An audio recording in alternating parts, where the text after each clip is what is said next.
Upravo je Balašević bio taj duhoviti, daroviti čovjek čije su riječi bio igračke, odnosno riječi su bile njegove igračke, i on jednostavno tu sjajno balansirao, bio je izuzetno duhovit. I onda, kao i svi kantautori, ja kad pogledam recimo Arsen Dedić, koji je, evo, rodonačelnik tog stila u Jugoslaviji, zapravo uvijek imao te dugačke i duhovite najave, nakon kojih bi slijedila jedna tužna patos balada, pa onda opet ide malo da opustimo publiku.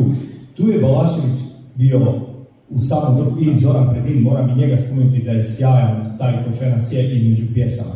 Đorđe Balašević, njegova publika je izvukao, on je znao da nakon, ja tako to gledam, gledate ga više večeri za redom i onda, to je zapravo taj, danas se to zove stand-up moderno, ali kantautori to uvijek rade između pjesama, to danas postoje, ti po zanimanju samo rade samo to. Osim Štulića svojedobno, taj ništa nije pričao. Štulić je pričao za sebe, on nije pričao da upravo tako, ali u rockinga to nije ni svojstveno u nekoj toj kategoriji, zapravo mi kad gledamo i neku pjesmaricu roka u Jugoslaviji, dosta je tu nerazumljivih tekstova, kada imamo Balašević vrlo konkretne, o vrlo konkretnim stvarima, ali hoću reći da on je sjajno balansirao upravo u tim, on je imao čitav neke padnu među ljudozve, u pustinju, pa ne znam, sve tako nekakve priče, jugoslavenske o Arapima, raketama, ne znam čemu, što bi tada bilo aktualno. Dakle, i u vezi kolega, sjajno se zafrkavao, znači, bio je izuzetno satiričan i dao jednu ocjenu zbilje ili neki svoj stav između tih velikih balada. I to je bio jedan sjajan tu koncept, upravo možda najbolji, da ono u jednom trenutku upravo to, što ja te rekao, smiješ se, super ti je ugodno, nekakva smiješna priča i anegdota, tu smijeha i onda se nađeš u jednom potpuno drugom svemiru na suza. Evo, to je ono, njegov poseban talent bio. Ivane, da završimo ovu temu, moram ti priznati da mi se knjiga ponajviše svidjela zbog jedne rečenice, koju si, u stvari, kojom si citirao Balaševića, za koju nisam znao, a zadržavam se još uvijek na ovoj temi njegove depresije i melankolije, a to je da je 12 godina, nakon što je napisao neke nove klince, u jednom intervjuu rekao da se svake, ali doslovno svake noći trgne i probudi i razmišlja o svojoj prolaznosti. Ti si ga i poznavao, to ga je odredilo mnogo. To ga je jako određivalo, ali mislim da smo zapravo odgovorili na to kroz ove male naše monologe. Zašto je tako, ajde da ti onda dodam, zašto je tako rano odustao? Sredinom 2000-ih je posustao, mislim, on je otpevao i napisao pjesme za 3 nečije karijere. Međutim, relativno mlad je posustao. Bavio se filmom, možeš i prokomentirati taj film, nešto o njemu i pišeš, međutim, rijetko su izlazile njegove pjesme, albumi nakon 2004. ne. Pa, znaš kako, ima jedan razlog dubokog Joelitovog razočaranja, razlog njegove umetničke i ljudske čutnje u novom milenijumu, koji mi u Srbiji delimo sa njim. Balašević je zaista uložio celog sebe 90. godina kada se suprotstavio Slobodanu Miloševiću i Mirjani Marković. Slobodan Milošević i Mirjana Marković su imali moć, takvu i toliko, da su mogli čak i svoje slavne protivnike, uticajne, popularne ljude, da odstrane ne iz javnog života, nego iz života uopšte. Stambolić. Naprimjer Stambolić. Balašević se upustio u ogromno kockanje kada im se suprotstavio. Ishod za njega, ovo nije digresija, ovo je sve deo iste priče. Ishod za njega je bio sjajan, ali on to nije mogao da zna na početku. Ishod za njega je bio takav da se za njega probudilo interesovanje i poštovanje i tamo gde ga pre raspada Jugoslavije nije bilo. Kada je izašao album Bezdan, Balašević u Zagrebu imao 25.000 ljudi za 2 večeri. Na toj istoj turneji imao je zakazan koncert u Ljubljani u Tivoli. Pa je zvao blagajnu da vidi kako idu karte. Onda su mu rekli koliko je prodato, 4. Ja sam odlazio na Đoletove koncerte redovno i sećam se kad on je pravio vic od toga, on je rekao 4, ali kaže ja ne znam slovenački, na slovenačkom 4 možda 12.000, ne znam. Međutim, nažalost, stvarno su bile prodate 4 karte. U Sloveniji nije prijatno, ali je nažalost istina, na njega su gledali svi sivi, kao na južnjaka. Ali, 90. godina do Slovenije je naravno stigao glas o Balaševiću i ljudskoj hrabrosti, o njegovom istajnom suprotstavljanju Slobodanu Miloševiću, pa se i kod Slovenaca probudilo to interesovanje za njega i poštovanje. On je imao zaista u tom istom Tivoli gde su bile 4 karte prodate, 86, ako se ne varam, igla nije mogla da padne 90. godina, kako je dvorana bila puna kada dolazi Đorđe Balašević. Naravno, dolazili su ljudi iz Hrvatske, vi to znate bolje nego ja, jer ona zvanična službena Hrvatska još uvijek nije puštala da Balašević drži koncerte u Hrvatskoj. Ali je bilo i mnogo Slovenaca. Međutim, opet kažem, Balašević nije mogao to da predvidi kada se upustio u taj veliki hazard, kada je ustao protiv one užasne vlasti koju smo u Srbiji imali 90. godina. Sad ja kao Dušan malo časa sam odgovorio. Ne, zašto je posustvao 2000? Da. I sad pazite, uložite celog sebe, znači u jedan tako krupan cilj, da se promeni društvo, jer ustanete protiv Slobodana Miloševića i završite s Borisom Tadićem. Pa kako da ne budete razočarani? Posle atentata na Zorana Đinđića, kada je postalo jasno da su propale šanse da od Srbije bude ono što je Đorđe Balašević priželjkivao da bude i ono što smo svi mi priželjkivali, on je začutao. Ne samo kao pesnik,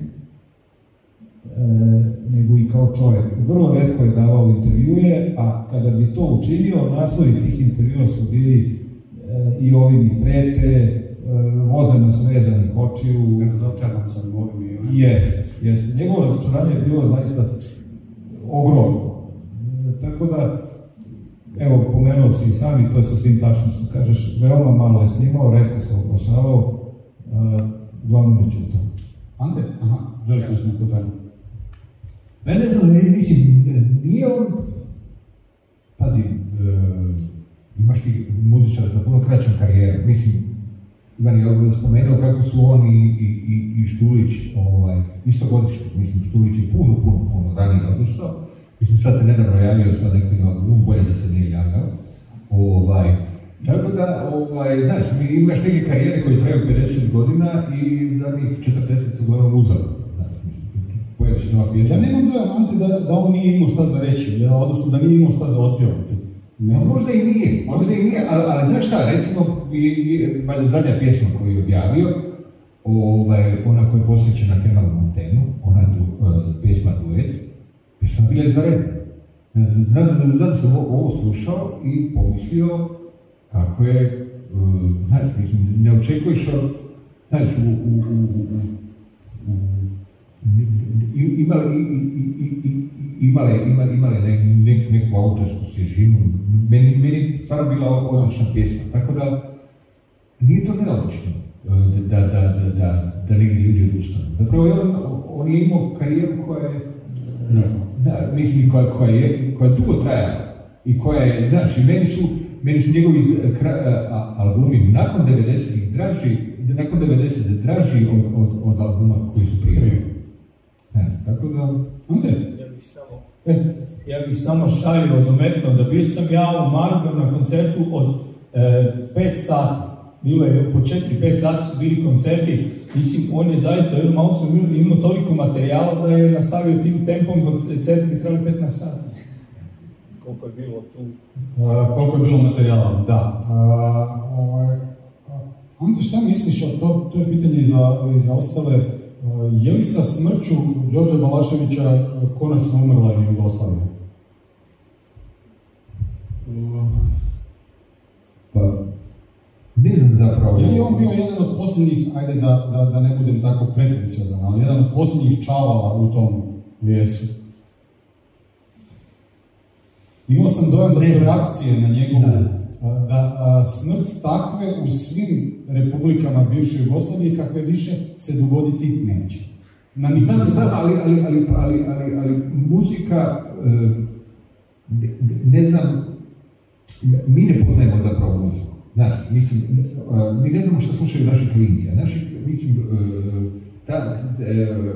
muzički Jugoslavija još uvijek postoji. Mislim, ovdje klinci slušaju jako puno srpske muzike i bosanske i ta kulturna razmjena upravo muzike. Dobro, ajde onda da budem precizniji Jugoslaviju kako mi ovdje pamtimo, sad gledam i godine. Da, mislim, možda je, ali mislim, ta količina klinaca koji odlaze na neke koncerte, neke muzike koje ja nipošto ne bi pocijenjivo, koja je meni onako nekako uzbudljiva muzika, i zapravo dosta zaprepašćujuća. Šajo, prekinuo sam te uvodno, pa eto da pokušamo i ovaj razgovor privesti s time kraju. Oni koji očekuju od knjige Ivana Ivačkovića da će naći neke naslove za tabloide, da je pisao o privatnom životu Đoleta, ne razočarat će se, toga baš nema. Previše osim ovakvih detalja kao što je roditeljima otpjevao prvi put Vasu Vodačkog. Sad, prekinuo sam te kad si krenuo govoriti o tome da si upoznao čovjeka. Ovdje je bilo i rečenica da je bolje, rekao je Vesić, da je bolje da lučimo pjesnika od prijatelja, dakle da se ne upoznajemo s našim idolima. Kako je tvoje očitovanje po tom pitanju? Pa samo bi se nadovezao malo i na ovo pitanje. Ja moram reći da ja sam poznao jako puno mladih ljudi koji ja nisam toliko zavođen likom i dijelom Đorđa Balaševića koliko su doživjeli neki ljudi koji su možda i 15 i 20 godina mlađi od mene, a oni u Jugoslaviji nemaju nikakvog pojma. Dakle, mislim da zaista je Balašević došao u jednu vanvremensku poziciju nakon 90-ih, jednostavno priključio se toliko mladih ljudi otkrivajući te pjesme, tako da, eto, nama se raspala država, ali ta dijela ostaju, tako da mislim da i ti kad je bilo taj ispraćaj, ja sam zapravo bio, kad se palile svijeće po trgovima, su bili ljudi 20-25 godina, dakle ti zaista nemaju pojma što se prije događalo i gledaju da to izvan svakog konteksta. Što se tiče, a eto ja nekako uvijek gledam, ja sam počašen time što sam eto imao čast da Elvis Stanić i ja smo išli jednom autom u Maribor, pa smo otišli u hotel, pa smo ih tamo sjedili. Evo sad sam objavili novu pjesmu na kojoj sviraju Aleksandar Duin i Cakije, Gore i Elvis i Tonči, posvećeno upravo Đoletu, ali razumijem kako je to, uvijek sam ga poštivao, on se meni, evo, napisao je predgovor u mojoj knjizi. Sve je počelo u emisiji Latinica, kad sam ja 90-ih, kada nije bilo popularno, tema se zvala Hoće li srpski glazbenici ikad više svirati u Hrvatskoj? Ja sam, naravno, toj emisiji sam bio Vaso Vodačkog i zastupao sam tu tezu, a niko drugi od kolega baš i nije imao hrabrosti reći nešto na tu temu. Ja sam dobio užasno puno telegrama podrške na svoju kućnu adresu i to mi je zapravo jako diglo cijenu, ali kako smo mi u Istri ljubili sve što Tuđman nije, onda mi je to diglo cijenu još ne znam koliko, ali ljudsku cijenu, ne u novcu.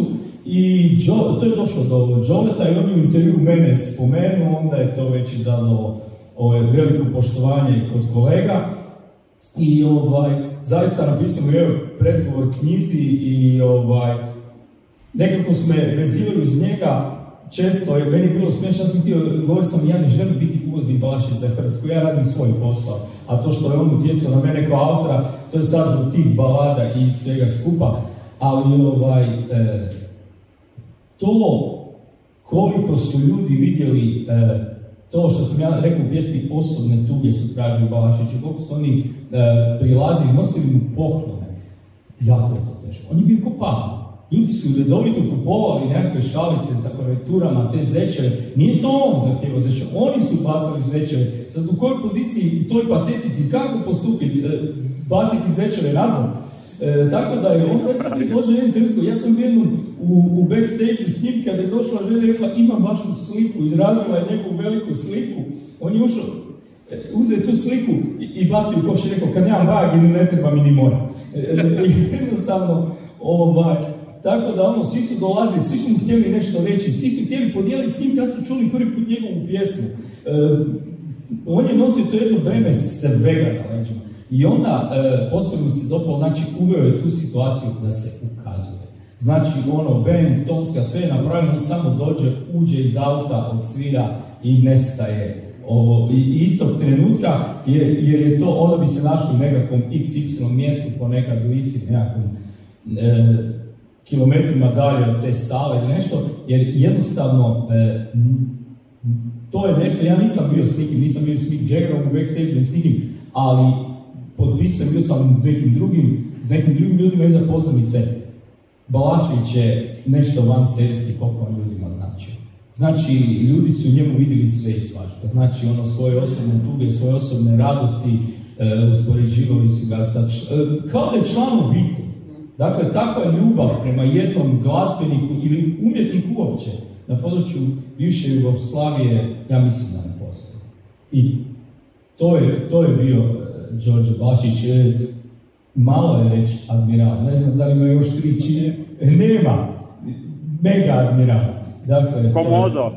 Upravo to, tako da evo, to je bio Đorđe Balašević, ali ja sam samo htio reći, ja sam jedan mali kantautor iz Opatije, koji je njemu drago zbog festivala i tako, koliko on mene zapravo prijateljski prigrlio, pokazuje se tu velik. Ja sam zapravo prema njemu, ali on je htio mi vratiti taj dug. I kad je došao u arenu u Pulu, tražio da me dovedu k njemu iza pozornice i rekao, evo, riješili smo, ti si to na mjestu, pogledaj. Tako da, zaista nije zaboravljao takve stvari, ali nije mogao se svakom ne vratiti, pa kad ste javna osoba, svašta se vama priča. Hvala svim sugovornicima. Za kraj ću naravno Ivanu dati riječ da, kao što je otvorio, da i zaključi ovo naše druženje u Zagrebu. Progovorili smo i s ove i s one strane o Đoletu. Nadam se da nismo bili dosadni, to bi bilo najgore. Ivane, hvala ti što si napisao knjigu, imaš završnu riječ, obrati se publici. To ga ne baš. Hvala. Evo, ja sam bio sa Mickom Jaggerom u backstage. I imao sam privilegiju da razmenim nekoliko reči sa njim. Provedem, ja mislim, ceo minut u njegovom društvu. Ali nisam ni tamo video taj odnos koji je postao prema Đoletu, tako da upravo si potpuno. Evo, pre ovih finalnih rečenica, ja bih samo htio da kažem 2 reči o Jugoslaviji. Da li je Đoletov odlazak kraj Jugoslavije ili nije? Zavisi šta podrazumemo pod Jugoslaviju. Ako podrazumevamo tu dimenziju ljudskosti i civilizovanosti koju je Đole imao u svom javnom angažmanu i umetničkom i ovom drugom, mislim da nije, zato što nije kraj Jugoslavije, zato što to ostaje iza Đoleta. I deo njegovog nasleđa, važan deo njegovog nasleđa, tiče se upravo onoga dobroga što je probudio u svima nama. Kako smo počeli, evo, tamo da zaokružimo, znate, dokle god Beograd žari, kada je Zagreb pogođen nekim udesom. Tako, isto kao što žali kad je i sam Beograd pogođen, i dokle god Zagreb pali sveće posle tragedije u Beogradu, Jugoslavija postoji ne kao opterećenje, ne kao uspomena na ružne stvari, koje su se desile tokom njenog raspada, nego kao jedna dimenzija ljudske čestitosti i kao jedan očigledno neiscrpan trezor naših lepih uspomena. Sad, da se za kraj vratimo na Mika Džegera. Ja sam izbegavao da upoznam Đorđa Balaševića čitave 4 godine. 82. sam počeo da radim kao novinar, 86. sam ga upoznao. 4 godine sam se dobro držao. Zašto sam izbegavao? Zato što sam se plašio mogućnosti da Đole neće ličiti na svoje pesme u ličnom susretu. A njegove pesme su mi bile jako važne. I pribojavao sam se da to neće biti trenutak koji će mi ostati u lepoj uspomeni. Onda, 86. kada se pojavio album Bezdan, pozvao me Vuk Žugić i rekao mi je ovako, ne ide više. Ja sam rekao, slažem se, druže moj, ja se sa tobom uvijek slažem unapred, samo mi reci o čemu je reč. On je rekao, ovo između Đoleta i tebe. Ja znam koliko ti poštuješ i voliš to što on radi, ti znaš koliko se njemu dopada to što ti radiš, vi morate konačno se upoznati. Ja sam, iskreno da vam kažem, u stvari jedva dočekao da to čujem, jer posle Bezdana zaista više nisam mogao da odolim, ja sam tom čoveku morao da stegnem ruku. U svakom slučaju, Đole je imao, znači njegov prvi naredni koncert u Sava centru posle Bezdana, ja sam došao, nikada pre toga, dakle nisam iskoristio novinarsku privilegiju da odem iza bine, tog dana me Vuk uveo u backstage kod Đoleta, mi smo se upoznali, proveli smo, ja mislim, jedno 2 sata, razgovarajući o svemu osim o muzici. O muzici gotovo da nismo progovorili reč. Uglavnom smo pričali o fudbalu. Đole je jako voleo fudbal, ja također u to vreme, i to nam je bila glavna tema. Kakav je bio moj lični utisak od Đoletu, utisak koji je ostao isti tokom 35 godina koliko smo se poznali? Kakav mi se predstavio u prvom susretu, takav je bio i u svakom narednom. Mi smo imali i profesionalnih i privatnih susreta i od mnogih vrlina koje nije bilo teško uočiti kod Đoleta u privatnoj i profesionalnoj komunikaciji, ja bih izdvojio jednu, zato što je naročito retka među ljudima. Đorđe Balašević je imao divnu razvijenu ravnotežu između srdačnosti, topline, otvorenosti i nečega što bih najradije nazvao gradskom odmenošću, ako mogu tako da kažem. Đorđe Balašević vam nikada nije bio preblizu i nikada nije bio predaleko. Takođe, i ovim zaista završavam, i zaokružujem sa Džegerom, Đole i ja smo pričali uvek u veoma ležernoj atmosferi, čak i o stvarima o kojima nismo mislili isto. O Rolling Stonesima nismo mislili isto. Rolling Stonesi su grupa mog života. Rolling Stonesi, kako da kažem, nisu baš bili grupa Đoletovog života. I onda on me je stalno zafrkavao. On je za Džegera pričao da umjesto usta ima na licu prevrnutu palačinu. I kad god bismo se vidjeli, to je bilo uvek isto, ni zdravo, ništa. Šta radi onaj tvoj sa palačinom? I 90. neke godine, pred jedan od njegovih koncerta u Sava centru, ja sam došao iza bine da se pozdravimo i naravno to, kažem, uvek je bilo isto. Šta radi onaj tvoj sa palačinkom? I ja kažem, čuj, sve je to u redu, ali ako to negde kažeš javno, ti znaš koliko je volim Džegera, ako kažeš na sceni, ja ću da izađem iz sale. I sad krene koncert, u sred koncerta Đole onako kako je bio, kaže, evo na primer Mick Jagger. Znači, nema konteksta, nema nekakve, evo na primer Mick Jagger, kaže, on ispod nosa ima i sad ovako rukom, ne mogu da kažem, tu su neki koji će da se najljuti. Nije mi pomenuo ime, ali ja sam u mom društvu u narednih 6 meseci bio glavni, jer ovi moji su svi znali da mislim. Teško mi je i dalje da govorim o Đoletu i stoga ne zamerite ako u nekom momentu nisam bio sa svim sabran ili mi je zadrtao glas. Ali ja sam gotovo 3 godine živio u njegovom svetu pišući ovu knjigu, a onda smo počeli sa promocijama, tako da na neki način u izvesnom smislu ja u tom svetu živim i dalje. Sve ono što se sa njim dogodilo još uvijek je sveže i nije mi uvek lako da govorim o njegu. Zato ako negde nisam bio na visini zadatka, oprostite. Vi ste bili na visini zadatka i beskrajno vam hvala više vam. Hvala vam lijepa na pažnji i s onim što je Ivan započeo. Drago mi je da ste ovdje došli, jer niko od vas zalutao nije. Hvala vam još jednom, ugodno ovo proljetno večer, nadam se da je kiša stala, ako i nije, sretno bilo.